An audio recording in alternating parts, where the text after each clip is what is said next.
Manufacturers are West Virginia's innovators, investors, and job creators, with nearly 48,000 direct employees impacting the careers of 250,000 West Virginians, making the products you use every day, from automotive supplies and wood products to chemical components and medicine. I'm Rebecca McPhail, and this is Made with West Virginia Pride.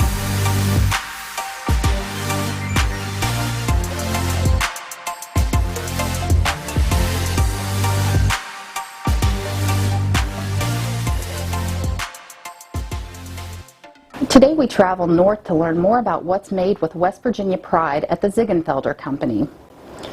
This company has a rich history of customer service and homemade products, which began in 1861 with candy, expanded into ice cream, and developed to become one of the world's largest producers of frozen twin pops in the United States.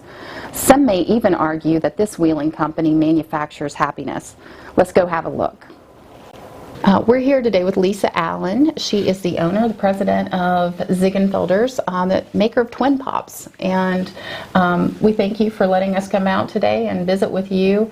And we look forward to learning a little more about Ziegenfelders. And maybe you can start by telling us a little bit of the Ziegenfelder story, when you became a company and how you've grown during that time. Absolutely. So first, thank you for being here, Rebecca. We really appreciate the West Virginia Manufacturers Association's interest in our business, our relationship. It's fairly new, and a lot has transpired because of it, and so we do really appreciate that. So Ziegenfelder was a family in this area, in the Wheeling area, for many years. There was an a candy store on the corner, just right up the street on the corner, that made homemade candies, and it was the Ziegenfelder Candy Store. And that dates back into the 1860s. In 1922, the Ziegenfelder Company was incorporated as an ice cream and novelty manufacturing company on 18th Street, where our offices and our plant still is today. So since 1922. So tell me about today. Number of employees, the types of jobs that you have, and maybe where you're heading in the future. So the Ziegenfelder Company was pretty much the same type of business, ice cream and making ice cream and novelties and selling them up and down the Ohio River from the 1920s until really the 1980s, around the 1980s. And in the 80s, we changed our business model a little, and we decided that making ice cream and novelties was not a high profit, high margin business, very expensive business. And we had molds, and we had the machinery to make water ice twin pops. And so we made a decision at that point to not compete with the really large businesses, that large global now and then ice cream and novelty businesses, and go into a niche part of the business, which was the water ice business. In the dairy and ice cream business, the water ice is kind of like a me too, or that too kind of part of the business, because it isn't high margin, and it requires a lot of volume. So we decided to focus on that, and when we chose to focus on that, we chose to focus on 6 colors, best tasting flavors, best sugar blend possible, because when you eat popsicles in the summertime, they're all gooey and separate. But we decided that we wanted the highest quality, best tasting product.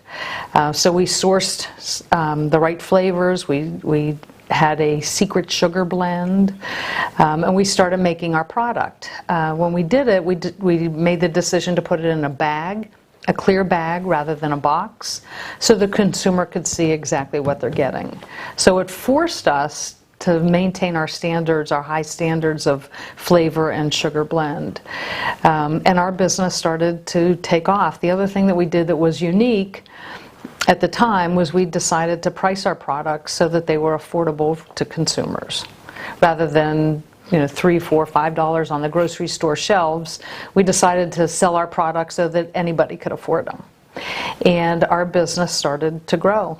and we started out, when I started in 1999 is when I started working here. We had maybe 60 some employees and 3 pieces of equipment that made our products. Fast forward today, we have over 300 employees. We have 12 pieces of equipment that make our products, and we manufacture in 3 locations across the country.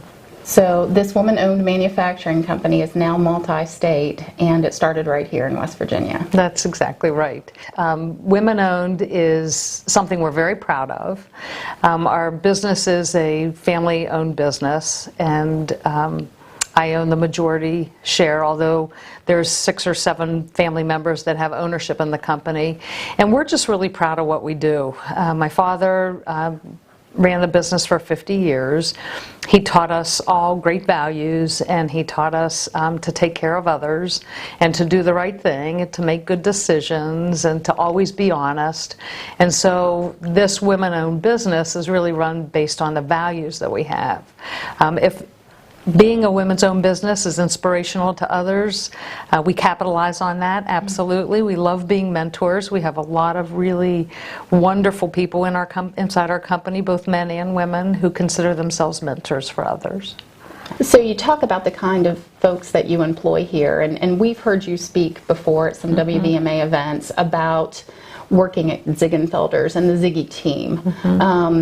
Talk about what that means to you and some of the ways that you're approaching some of the societal issues that we have today with regard to workforce and the struggles that we see regionally related to opioids and other issues.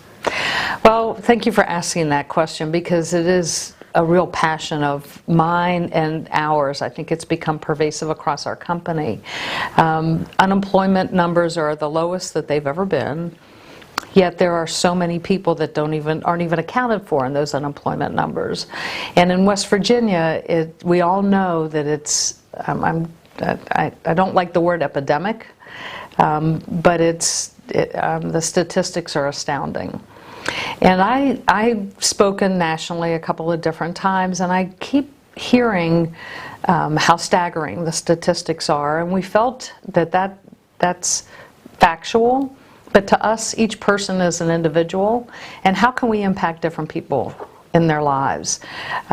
We realized that some of our tribe members here, this was probably 3 or 4 years ago, we realized that they did in fact have a background. They came from the halfway house. Drug addiction was becoming more pervasive, not just in the workplace, but outside of the workplace. And so we felt that it was more important to become intentional in our hiring practices, recognizing what really exists, making it a strategy of ours. And we realized that it also became a competitive advantage. Because when you talk to other employers about employing people with backgrounds, it makes them nervous, and understandably so. Yet we realize that there's people out there that are intelligent, that are hard driving, that are charismatic, that want to learn, want to grow, but have made bad decisions, that have made bad choices, and may have. Obviously, many of them have paid their time, have landed themselves in bad situations, but that doesn't make them bad people. So we felt that if we could find the people who could commit, if we could source individuals who have skills, and nobody else wants to give them a chance, we'll take them. Excellent. So it's being a good corporate neighbor, a good corporate partner, and really being part of the community. And I know that is another important value of Ziegenfelders, is to be part of the bigger community, which I think is kind of a common thread among a lot of manufacturers. When you drive through West Virginia towns and you see different companies, you start to realize that they're not just companies, they're part of the community, and in many ways they're the known commodity of some of these communities, a pillar. Talk about some of the things that you that your employees, some of the ways that you engage as a corporation in the Wheeling area or your other areas of operation? Sure. Well, thanks for asking that. If you think about it, manufacturing organizations, we hire families, we hire moms, we hire dads, we hire grandparents, we hire brothers, sisters. Manufacturing in West Virginia is our heritage, really, whether it's the coal industry, the steel industry, food industry. And so we are the pillars and the cornerstones of communities. We have generations of families that work for us. Aside from my family, we have generations of families, and we're very proud of that. And so our reach into the community is important. There aren't a whole lot of manufacturing, especially food manufacturing companies in this area any longer. And so we feel an obligation to reach out into the community in a lot of different ways. We supply products to just about anybody who asks for them. We deliver our products to the high school, middle school football teams and basketball teams and baseball teams and Girl Scouts and all kinds of organizations and churches and community events, so that we can share our products, and we give them away because we feel like that's our opportunity and our obligation. We participate in job fairs all around the community. We sit on boards of other organizations, whether they're for-profit, or not-for-profit organizations, because we feel like the values that we believe here at Ziegenfelder we can share with others. And I'm really proud of the fact also that the more we talk about what we do here, the more people come up to me everywhere from business meetings to the grocery store to the playground and say, what you're doing is really great, we're really proud of you. And then they start to do the same thing. There's other businesses that are working with the Department of Corrections like we are. There's other businesses that are taking risks with individuals. And if we can be a leader in that, we're really proud. So one last question before we wrap up today, and it might be the most difficult one, I'm not sure. Tell me something, a fun fact about Ziegenfelders, or something that I haven't asked you that everybody should know about the company. Well, our mission is that we make people smile with really cool treats. And I would say, here's something fun. So we make sure that we recognize the hard work that our folks do every single day, 24 hours a day, 7 days a week. And we do that with employee appreciation picnics and parties and events. In fact, we have one here in Wheeling tomorrow. We have a health fair here in Wheeling with our employees tomorrow, and an employee appreciation picnic. And last week I was out in Denver, and we had our event, and we had probably 80% participation. We have 70 employees at our Denver facility. We probably had 80% participation, and we did relay races and roll the Oreo down your face, and eating as many Twin Pops as you can, and dressing up in wigs and costumes and doing relays, and it was just fun. And so our folks work really, really hard. And it's really nice to watch people have fun and enjoy themselves at the same time. So that's one thing, is that we not only work hard, but we have fun too. And then I think it's important to recognize that we sell our products, we believe, in just about every community across the country. So what we do here in Little Wheeling, West Virginia, that people can drive through and blink and practically miss it, from Ohio to Pennsylvania or the other way around. We make enough Twin Pops to supply retail grocery stores in just about every community across the country that we're really proud of.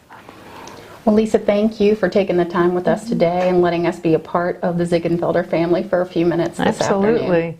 Absolutely. So you're welcome. Thank you, Rebecca. From the highways and the back roads, over the mountains and in the valleys, there is something made with West Virginia pride around every corner. Things you use at home and at work every single day. Thank you for joining us today. We hope you'll get to know your local manufacturers. For more information, please visit www.wvma.com. We'll see you next time.